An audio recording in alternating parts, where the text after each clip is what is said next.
Minimalism is about intention. It's about making conscious choices that align with our values and priorities.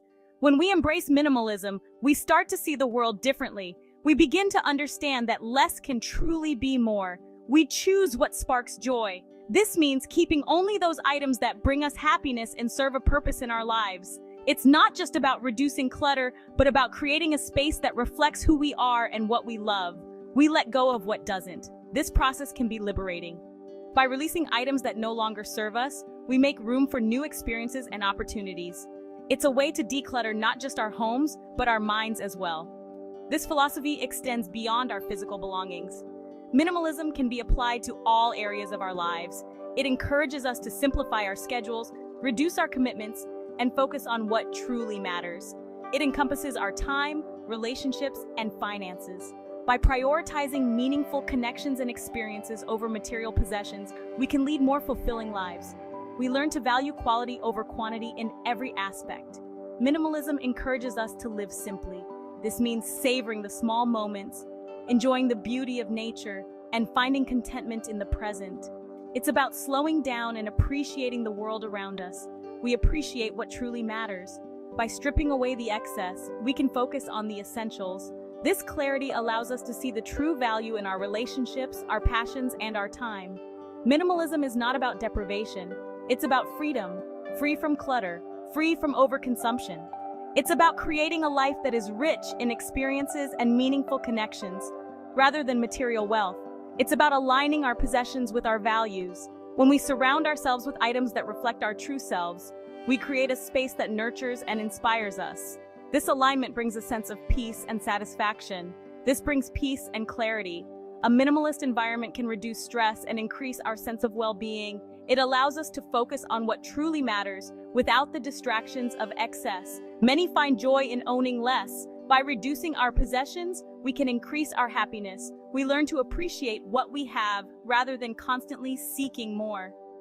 This shift in mindset can lead to a more content and fulfilling life.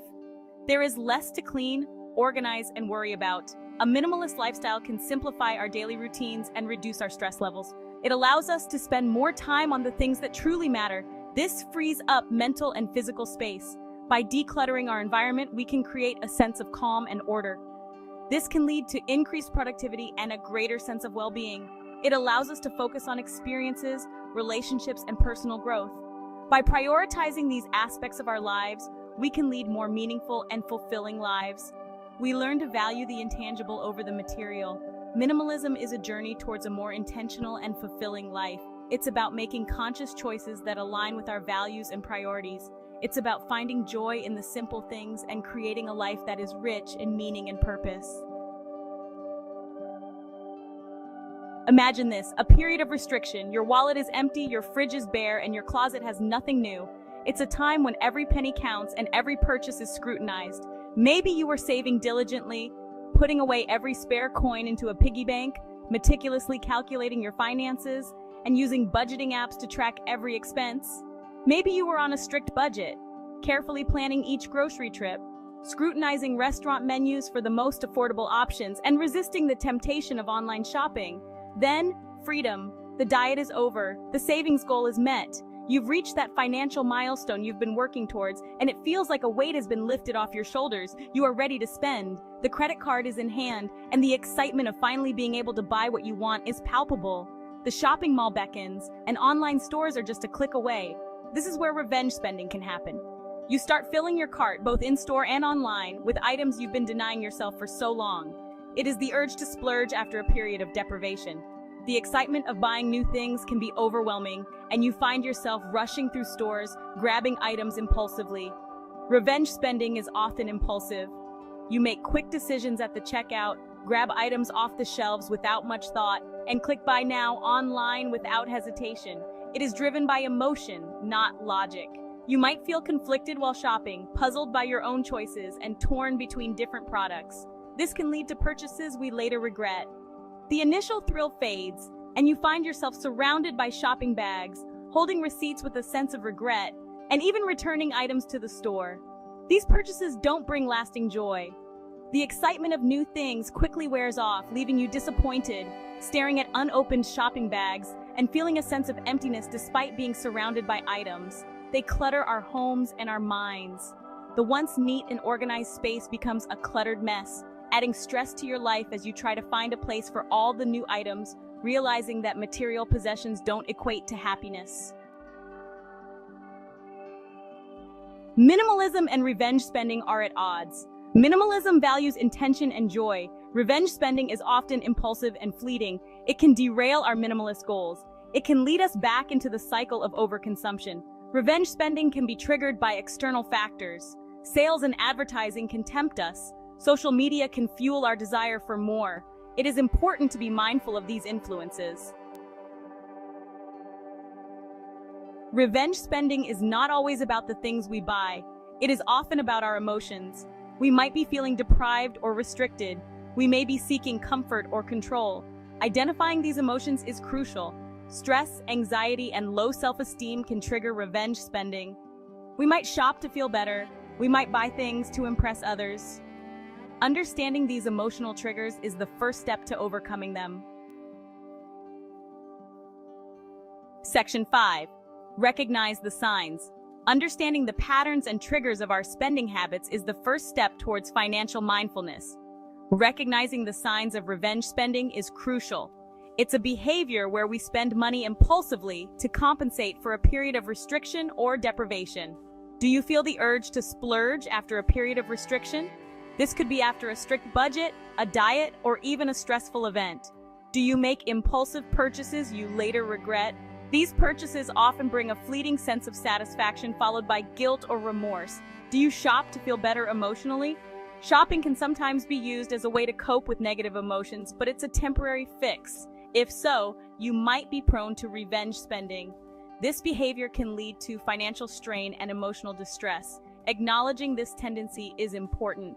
By being aware, we can start to make more conscious decisions about our spending. It allows us to develop healthier coping mechanisms.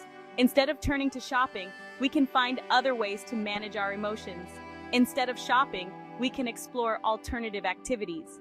Engaging in hobbies, reading, or creative pursuits can provide a sense of fulfillment. We can focus on experiences that bring genuine joy. Spending time with loved ones, enjoying nature, or simply being present in the moment can be far more rewarding than any purchase. By recognizing and addressing revenge spending, we can create a healthier relationship with money and find true contentment in our lives. Section 6. Needs versus wants. Differentiating between needs and wants is essential. We need food, shelter, and clothing. We want the latest gadgets, trendy clothes, and luxurious vacations. Recognizing this distinction helps us prioritize. It prevents us from making unnecessary purchases. Ask yourself, do I need this item? Will it add value to my life? Or am I buying it to fill an emotional void? These questions help us make conscious decisions. They align our spending with our values. Section 7. Curate your digital space. Our digital environment influences our spending habits. Unsubscribe from tempting email lists.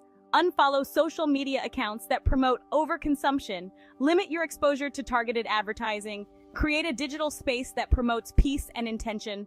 Follow accounts that inspire minimalism and mindful living. Fill your feed with content that sparks joy and encourages personal growth.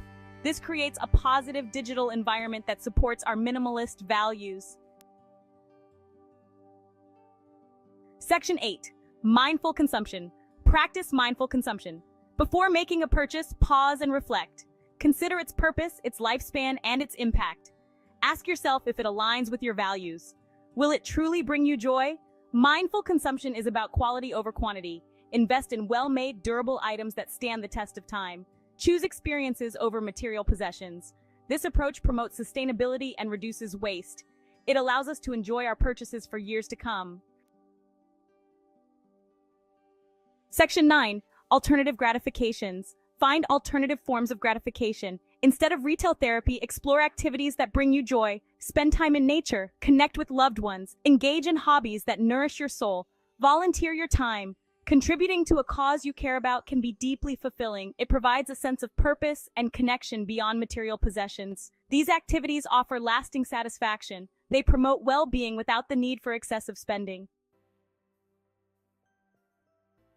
Section 10, seeking support. Building a supportive community can be helpful. Share your minimalist journey with friends and family. Connect with like-minded individuals online or in your local community. Surrounding yourself with those who understand and embrace minimalism can provide encouragement. It creates a space for sharing tips, challenges, and successes. This support system strengthens our resolve. It helps us stay committed to our minimalist values. Section 11, the true reward, avoiding revenge. Spending is not about deprivation, it's about empowerment. It's about aligning our spending with our values. This leads to financial freedom and emotional well-being. The true reward of minimalism is not a clutter-free home, but a clutter-free mind. It is about finding joy in simplicity. It is about appreciating what truly matters. It's a journey towards a more intentional and fulfilling life.